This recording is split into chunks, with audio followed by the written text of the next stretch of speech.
Bonjour à tous, bienvenue sur la chaîne Captain Trading. Alors aujourd'hui on est le 9 février et c'est l'heure de votre rendez-vous analyse technique et trading. Alors comme d'habitude on va essayer de faire un point sur les marchés, on va essayer tout simplement de tracer ensemble les lignes, d'essayer ensemble de savoir comment réagir pour essayer de faire face au marché le mieux possible. Alors au sommaire on va faire un petit point macro rapide, juste pour voir un peu qu'est-ce qui se passe ailleurs que sur les cryptos. Ensuite, on fera un point Bitcoin. C'est toujours très important de savoir où se situe le Bitcoin. Comme ça nous permet derrière d'être beaucoup plus serein dans notre prise de décision si on trade éventuellement sur les altcoins. C'est un marché qui est ultra intéressant pour les traders. Pourquoi? Parce qu'il y a beaucoup de volatilité. Alors si on est dynamique, donc comme moi par exemple, où je peux être long, short, même dans la même journée, vu les variations de prix qu'il y a actuellement, ça nous donne des angles de travail extrêmement intéressants.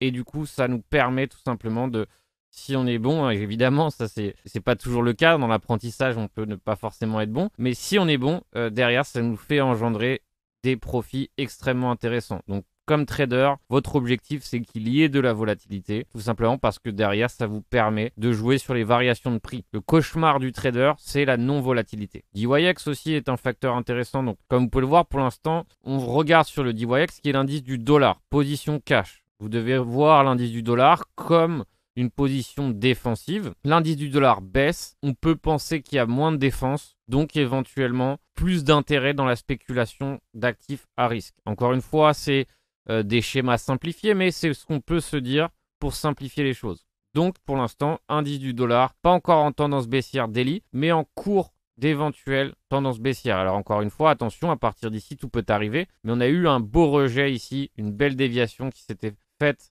sur cet ancien sommet à 96,91, et derrière, maintenant, on verra ce qui se passe pour la suite. Si on regarde le SP500, donc là c'est le e-minuit, donc c'est celui qui est le plus tradé dans les contrats futurs, donc pour moi ça me va, je peux trader, observer le e-mini tout simplement. Donc on voit pour l'instant, après cet énorme rebond haussier, pullback, mouvement haussier, donc on va voir jusqu'à où se déroule ce mouvement. En tout cas, le creux, en tout cas, à vue d'œil qui m'interpelle, c'est celui-ci, d'accord? Si on le perd avec de la vélocité, ça entraînera tout simplement une correction sur le SP500 qui peut aussi entraîner le prix du Bitcoin avec. Pourquoi? Bitcoin et crypto. Donc on voit une certaine décorrélation qui s'est mise en place, notamment due par exemple à l'éventuelle news de l'ETF sur les mineurs de Bitcoin, donc qui peut être un des éléments qui a fait que le prix a haussé si rapidement. Donc après évidemment il y a les cascades de liquidation, etc. Tous ceux qui étaient short qui sont obligés de clôturer. Mais par exemple, ça peut être un des facteurs. Donc, on voit que le Bitcoin s'est légèrement décorrélé. Maintenant, bien qu'il se soit décorrélé, il n'y a rien qui empêche que le prix se corrèle à nouveau. D'accord? Donc, ils ont plutôt tendance à aller main dans la main. Donc, bien que à certains moments, finalement, ces corrélations ne sont plus valables, elles peuvent se remettre en place sans aucun problème. Pareil ici, pour l'instant, mouvement haussier, daily. Donc, creux à tenir, très important, et creux à ne pas rejeter, et sommet à ne pas rejeter ici à 4592. Donc on regarde que les indices macro actuellement ne sont pas en chute libre, donc ce qui peut éventuellement être avantageux pour le Bitcoin. Donc là on va voir le coin qui hier était baissier, on va voir comment il va ouvrir aujourd'hui. Donc à voir ici si on va par exemple, on voit qu'on a un gap, par exemple éventuellement clôturer le gap. Tout ça c'est des éléments qui sont intéressants à regarder. Donc c'est pas eux qui vont forcément guider entièrement notre trading, mais c'est eux qui vont nous permettre d'avoir des indications sur l'ensemble. Si là c'est un peu vert, déjà c'est peut-être favorable tout simplement pour l'univers crypto. Alors maintenant on va revenir sur le Bitcoin et on va regarder tout simplement où est-ce qu'on en est. Comme vous allez voir, vous voyez que chaque chose suit une logique très précise. C'est-à-dire que à chaque fois qu'on s'arrête, on s'arrête sur des endroits et des niveaux importants et c'est jamais au hasard. Donc si on observe ici actuellement, c'était l'ancien sommet ici, avant la chute libre. D'accord? C'est-à-dire que là, on avait un support sur les 45 460. On avait un autre support qui était bien plus faible ici sur les 40 500. Et ce dernier sommet ici avait servi de top avant le dernier mouvement baissier. Donc c'est un sommet important. Les 44 300 ou les 44 400 sont un sommet important. Qu'est-ce qu'on voit ici? On voit que le prix, hier, dans la journée, a franchi le niveau et à clôturer en dessous du niveau, ce qui n'est pas forcément très bon signe. Généralement, si on veut réellement s'affranchir d'un niveau, on le franchit réellement et on ne clôture pas en dessous. Donc, on a récupéré une structure haussière grâce à ça. Pourquoi? Parce que ici on a bien un sommet qui est au-dessus de celui-ci. Donc c'est-à-dire que grâce à l'impulsion de ce V-bottom, on a réussi à dessiner un sommet au-dessus du précédent, donc à renverser la tendance en daily. Lorsqu'on a une tendance haussière daily, par exemple, ça peut être favorable à l'achat. Mais alors attention, pourquoi? Parce que là, on est actuellement sous résistance. Donc, ça fait que derrière, forcément, si on est acheteur sur ces niveaux, on achète sous résistance. Donc, bien que on puisse avoir une impulsion importante, parce que tout peut arriver, on n'a plus d'énergie ici en daily. On arrive bientôt, donc ce n'est pas encore le cas, sur des zones de surachat en daily. Par exemple, si on regarde le 4 heures, en 4 heures, on a déjà exploité cette zone de surachat. D'accord? On a même ici une divergence. Donc encore une fois, une divergence n'est pas forcément un signal short à proprement parler, mais ça montre peut-être temps de prendre des bénéfices ou autre. Ou en tout cas, on voit ici qu'au niveau du momentum, on a une perte de momentum. D'accord? Donc divergence, c'est bien lorsqu'on a deux clôtures ici, une au-dessus de la précédente. Et en revanche, sur l'indicateur, on voit qu'il y a ici un sommet en dessous du précédent. Donc on voit vraiment que le momentum se dirige vers la baisse. Le prix, regardez, il se dirige vers la hausse. Donc c'est ça qu'on appelle une divergence. On est maintenant sous résistance. On a maintenant cette consolidation qui est en train de s'organiser. Alors, qu'est-ce qui va m'intéresser et qu'est-ce que je vais chercher à observer? Alors, pour ma part, une des façons pour moi de trader, c'est pas forcément de m'engager partout. C'est d'observer ce qui va se passer pour derrière m'engager. Alors, à quel moment j'aurai envie de m'engager, par exemple, éventuellement short? Si réellement on arrive à franchir à nouveau ce niveau, mais qu'on échoue, pour moi, ça sera un très mauvais signe. Ça serait le signe que derrière, ça soit juste une prise de liquidité, une déviation et qu'on va retourner légèrement dans le pattern. Je vous rappelle qu'on a un gap ici qui est aux alentours de 41 600 jusqu'à 40 700. C'est à peu près ça le gap, on va le noter ici. C'est généralement les 48 premières heures qui est intéressant pour trader le gap. On a excédé les 48 heures, donc c'est déjà un peu moins intéressant. Mais il reste là, il reste à observer. Et derrière, évidemment, ça sera une zone intéressante pour observer ce qui va se passer. Donc, en tout cas, qu'est-ce qu'on a ici? On a une consolidation assez serrée qui est en train de s'organiser ici sous cette résistance ici, qui est l'ancien sommet. Donc, quand je vois ce genre d'éléments, je peux me dire qu'il est possible qu'on tente d'attaquer ici la résistance. Alors, c'est là où je vais vouloir voir ce qui va se passer. C'est-à-dire que soit réellement on attaque et on a un vrai mouvement haussier. On va voir ensemble comment je distingue un vrai mouvement haussier d'un faux. D'accord? Entre guillemets, un faux, encore une fois. Un vrai mouvement haussier, c'est ça. C'est-à-dire une vraie belle impulsion, éventuellement une petite correction avant de repartir violemment vers le haut. C'est ça un vrai mouvement haussier. Un faux mouvement, un piège, une déviation, une prise de liquidité, c'est tout simplement ce type de mouvement. Où on vient ici, on attaque la liquidité et rapidement, on a ce genre de pattern qui vient se mettre en place ici, on réintègre. Ça, c'est une déviation.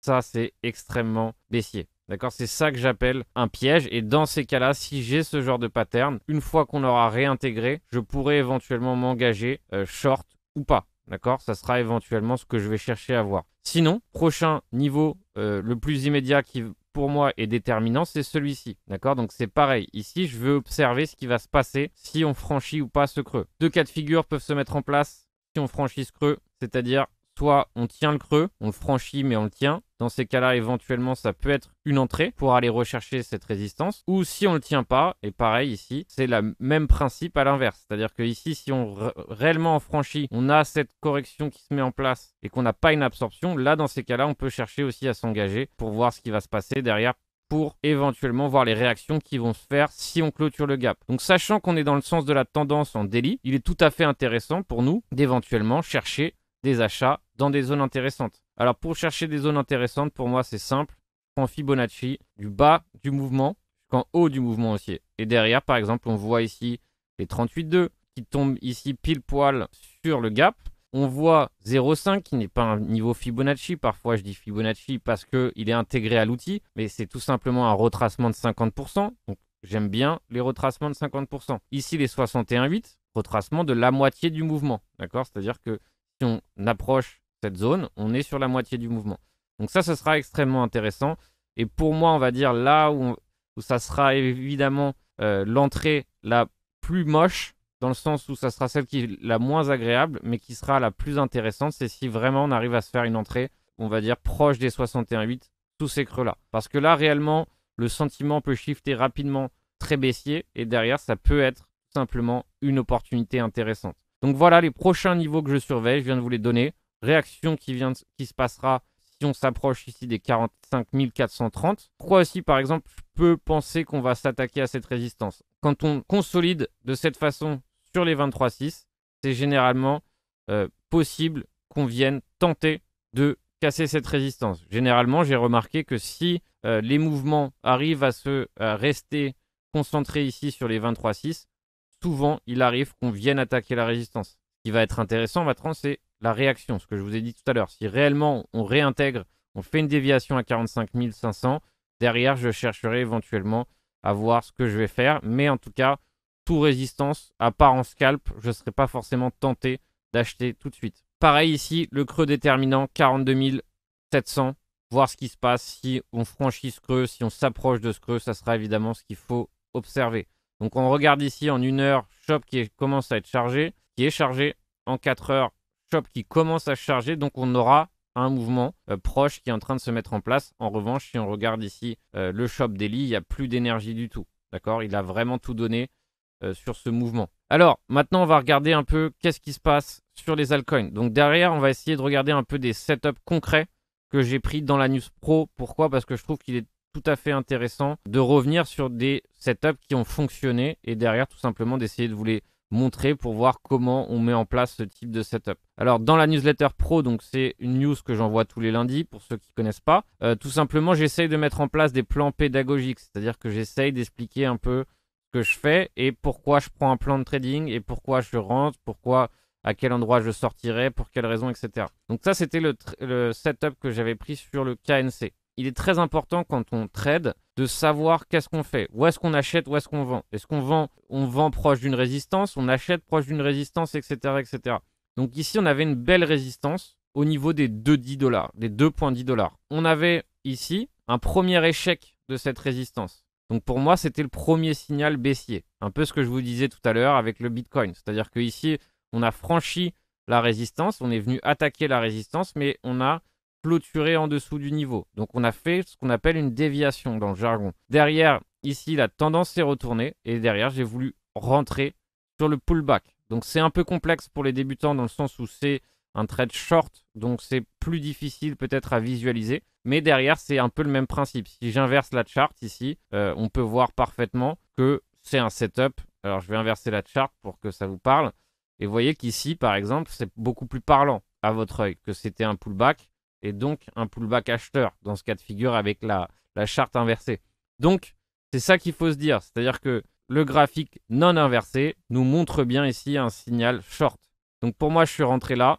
Objectif, c'était ces creux-là. Et derrière, ça nous a fait un super ratio gain-perte. Complètement cohérent, intéressant et surtout ultra rapide pour ce trade. Donc encore une fois, il y a plein de gens qui vont vous dire « Ah, mais tu as un ratio de 1,38, c'est rien. » D'accord, c'est rien dans le sens où, ça dépend du taux de réussite. D'accord, c'est-à-dire que plus on a un taux de réussite sur un scénario, plus on a un taux de réussite élevé et peu importe si derrière notre risque to reward ici n'est pas de 4, d'accord? Parce qu'on peut très bien avoir un ratio de 4 et derrière avoir un très mauvais taux de réussite. Donc statistiquement, en termes de gain, finalement, un ratio de 1, même de 1,5, peut être beaucoup plus intéressant qu'un ratio de 4. Donc ça, c'est très important de le comprendre. Aussi, par exemple, j'aime bien mettre un stop loss de sécurité.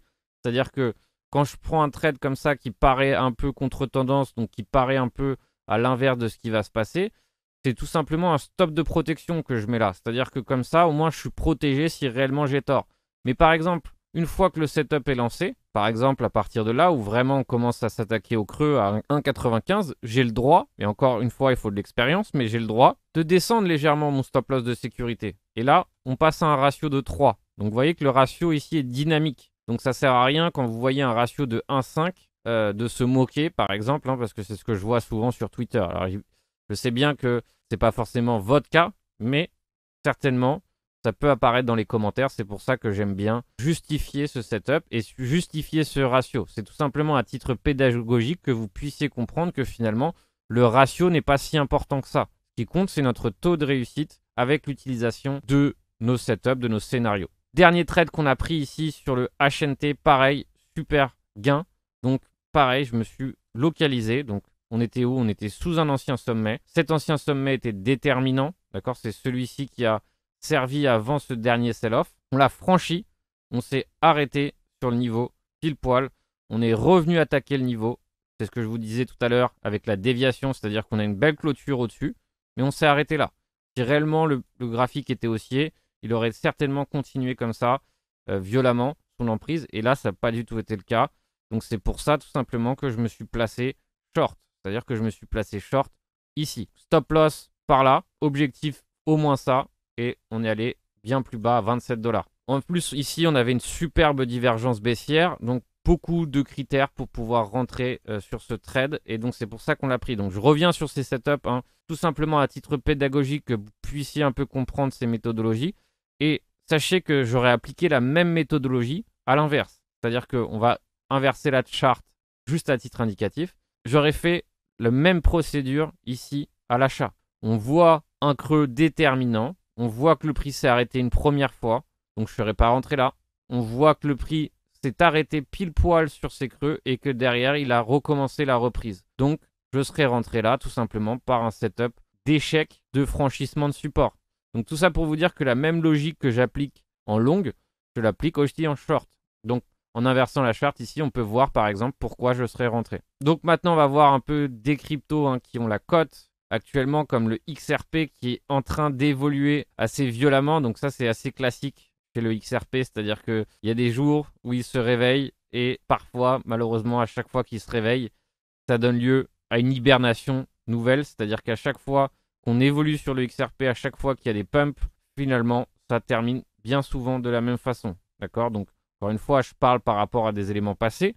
Peut-être qu'il nous fera ses preuves cette fois-ci, peut-être qu'il continuera sa lancée haussière, et tant mieux si c'est le cas pour ceux qui en ont. En revanche, généralement, il faut savoir que le XRP, à chaque fois qu'il donne des signaux d'espoir, il redescend. Donc, qu'est-ce qu'on voit ici? Énorme pump, donc à savoir quelle news, à savoir qu'est-ce qui a conduit à cet événement. Là, on voit au niveau du momentum, c'est sacrément violent. Ici, ce RSI qui est quasiment allé au plafond. Et par contre, on voit ici que, donc c'est pas une divergence parfaite parce que le creux est légèrement en dessous, mais on voit ici au niveau du momentum que cette jambe ne s'est pas du tout fait avec la même implication. Alors, pareil que le Bitcoin. Qu'est-ce qui va m'intéresser pour rentrer short, pour rentrer long? On est sous un ancien sommet. D'accord? On voit bien ici que c'est un ancien sommet. On voit bien ici que c'est un niveau technique important. Franchissement, rejet. Franchissement, rejet. Donc pour moi, qu'est-ce qui va être important? Tout ce qui va se passer là-dessus, sur les 92 centimes. Soit on franchit les 92 centimes et on réintègre. Donc ça sera intéressant de voir. Ou soit on perd ce niveau. Et là, ça sera tout de suite intéressant pour éventuellement se placer short. Pourquoi? Parce que si on perd réellement ce niveau, probablement, il va rentrer dans son pattern. Et peut-être qu'il y aura un achat pullback à faire. Peut-être, encore une fois. Mais en tout cas, c'est les niveaux qui m'intéressent, par exemple, sur le XRP. Donc voilà pour cette petite minute marché. Donc j'essaye tout simplement de vous faire un petit point rapide sur mes scénarios, ce que j'envisage. Alors parfois, évidemment, j'échoue peut-être à envisager correctement ou à mettre en premier le scénario que je préfère, mais sachez qu'à chaque fois que je trade, je suis toujours prêt à toutes les éventualités. Ou en tout cas, j'essaye de me tenir prêt à toutes les éventualités. Donc c'est pareil. Ici, si je mets un scénario en avant et que j'ai oublié par exemple d'évoquer par exemple mon scénario opposé, sachez que j'en ai toujours un. Donc essayez de faire de même. Je vous assure que ça permet d'éviter beaucoup d'erreurs et ça permet d'éviter de perdre de l'argent inutilement. Toujours se préparer. Et toujours préparer son point faible. C'est très important. Alors, je vous souhaite un bon trading à tous. On se retrouve sur les réseaux sociaux et soyez évidemment prudents et vigilants.